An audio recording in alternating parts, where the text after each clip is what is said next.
মহিষাসুর, আমি তো মহারাজদেব ব্রহ্মদেব তব তো বসে সন্তুষ্ট হইয়া ছুটিয়া আসিয়াছি।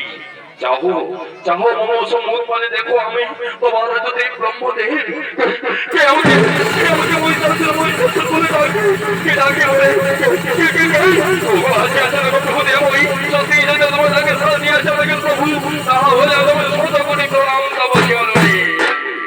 কল্যাণ ওঠো ওঠো পুত্র মহিষাসুর, বলো পুত্র কি কারণে আমার নামে একাকিত্বে তপ করিতেছ পুত্র, বলো তবু তো বসে সন্তুষ্ট হইয়া ছুটিয়া আসিয়াছি বরদান করিবার জন্য গিয়া, বলো কি বড় প্রার্থনা করো, কি বড় পাইলে তুমি খুশি হইবে।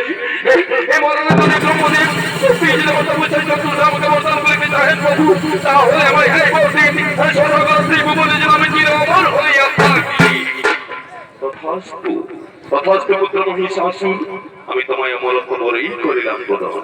এই ত্রিভুবন বাহুবলে জিনিবি তুই, স্বর্গ মর্ত পাতাল ত্রিভুবনে কোন দেব দৈত্য নর বানর কেউ তোমায় হত্যা করতে পারবে না পুত্র, অকারান্তে হইবি তুই অমর। কিন্তু কিন্তু একটা কথা রাখিও সহজ পুত্র, না করে কোনো নারীদের প্রতি অত্যাচার না করে নারী নির্যাতন, তা না হলে নারী হস্তে